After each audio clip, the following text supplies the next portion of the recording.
Ladies and gentlemen, please welcome five-time 24 Hours of Le Mans class winner and legendary Corvette racing driver, Oliver Gavin.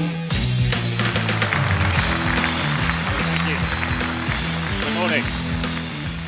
What an amazing opportunity I've had to drive all three Corvette racing entries. 3 generations of non-stop development between racing and production Corvette. That close connection has fueled the most successful team in endurance racing, Corvette Racing. Corvette Racing has won its class at Le Mans 8 of the last 16 years. In the States, the team has won 10 series championships since 2001. And last year, Corvette won the Triple Crown, taking the checkered flag at Daytona, Sebring, and Le Mans. The C5R, the first Corvette I raced, won Le Mans twice, and helped Chevrolet produce a better 6th-generation vehicle. This provided a superior foundation for the next-generation race car, the C6R. That car influenced the 7th-generation Corvette, which benefited directly from the race program in many ways, including aerodynamics, with the functional hood vent and rear quarter vents from the race car, Michelin tires, with the same team developing the tires for the race car and the production car, and of course the iconic small block V8, whose exhaust note separates Corvette racing from every other entry out there. The story continued with C7R, which was co-developed with the most capable production Corvette ever, the 659 horsepower supercharged Z06, which actually produces 100 more horsepower than my race car. Now Chevrolet is introducing the next chapter by paying tribute to one of Corvette's first racing successes. Ladies and gentlemen, here is the 2017 Corvette Grand Sport.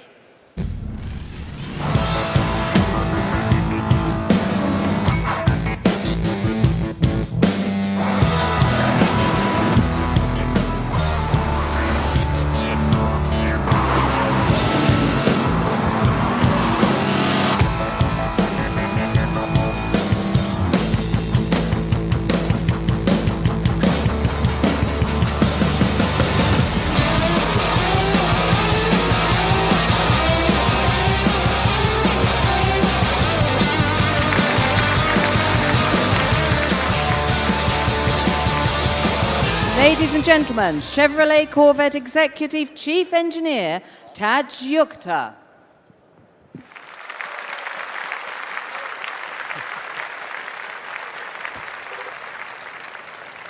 Hello and welcome, everyone. Oliver, it's great to see you. And you. Great to see you, Taj. What do you think of our new baby, the Grand Sport? I think it's fantastic. Love the color, love the interior. It's awesome. Well, many of you may know, Oliver has already started his racing season. He was actually behind the wheel of the number 4 C7R earlier this year when he took the checkered flag at the Rolex 24 Hours of Daytona. Just meters behind him was his teammate, Antonio Garcia, in the number 3 C7R. It was the closest finish in Daytona's history. Think about it. After 24 hours, more than 4,000 kilometers of racing, the two Corvettes were only 0.034 seconds apart. Unbelievable that you were allowed to race right to the finish. What a spectacle and unbelievable job. It was fantastic. I mean, it was full-on, flat-out racing, super intense. Loved every minute of it, but delighted to get the victory. You did us proud. Awesome job. Thanks, Taj. Everybody.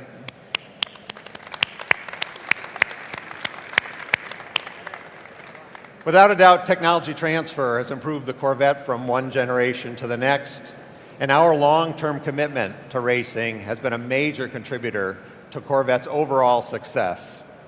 In fact, the Grand Sport name was introduced on the racetrack when Zora Arkus Duntov created the first Grand Sports in 1963. They were designed specifically for racing. Today, the new Grand Sport marries the naturally aspirated engine from the Corvette Stingray with this important performance technologies from the Z06, things like aerodynamics, cooling, braking, and tires. The result is an incredibly capable car both on the street and on the track. The president of General Motors, Dan Ammond, and our executive vice president, Mark Royce, both very accomplished drivers in their own right, have been in this car around the Nürburgring, not a typical courtesy drive, but full speed, full tank of fuel, and when they got out, they said the car made them feel like Oliver Gavin himself. The Grand Sport's powertrain is a direct-injected V8 LT1, 343 kilowatts or 466 horsepower. It includes a standard dry sump oiling system, dual-mode exhaust, and the most robust cooling package we've ever put in a normally aspirated Corvette. The gearbox choices are a 7-speed manual with active rev matching or an 8-speed paddle shift automatic. Like the C7R, the Grand Sport features a wide-body design with dramatic fender flares to cover the enormous Michelin tires. We have 285/30 ZR19s on the front, 335/25/20s in the back. The standard Brembo brakes include extremely functional, dedicated air cooling ducts. Also standard is magnetic ride control and electronic limited slip differential, and a front splitter and rear spoiler to dramatically reduce lift. And for the first time, the Grand Sport will be available with our Z07 package, which introduces carbon ceramic brakes and Michelin Pilot Sport 2 Cup tires. Also available is the most extreme aerodynamic package with larger front splitter and a very big rear spoiler to give us true aerodynamic downforce and awesome performance on the track. Very benign handling and maximum cornering Gs of up to 1.2 we've measured. Acceleration is equally impressive, 0 to 100 kilometers an hour in just 3.9 seconds. In fact, this car on our Milford test track back home in Michigan is only 0.6 of a second behind the lap record set by the previous generation ZR1. That's an incredible benchmark given that the ZR1 has a nearly 130 kilowatt or 180 horsepower advantage over the Grand Sport. The Grand Sport is going to be available in the United States this summer and in Europe this fall, and it will be available in both coupe and convertible body styles. There'll be a big range of personalization options, including 5 stripe packages, fender hash marks, and 6 different color choices.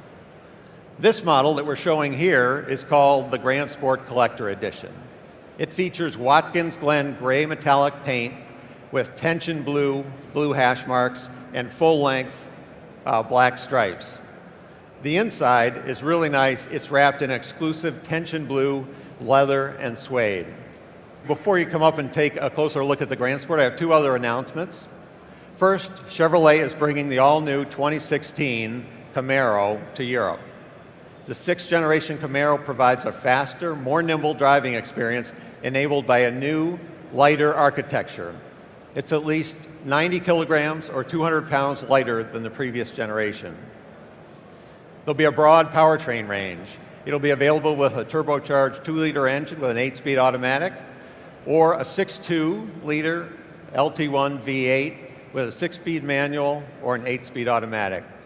Today we are announcing that the base price of the Camaro will be 39,900 euros, and it will be available in Europe in June of this year.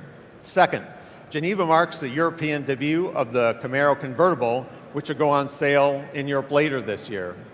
It will be the only convertible in the segment to offer fully automatic operation with a hard tonneau cover, the capability of opening and closing at speeds up to 50 kilometers an hour or 30 miles an hour, and you can remotely operate the top with the key fob.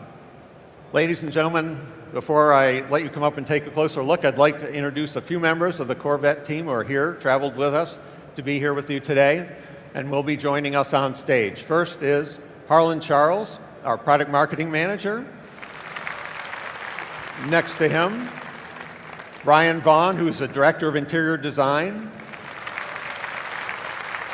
And then finally, Vice President of Global Design, Ed Welburn. Thanks for being here, Ed. So now I'd like you all to come up and take a closer look at the 2017 Corvette Grand Sport.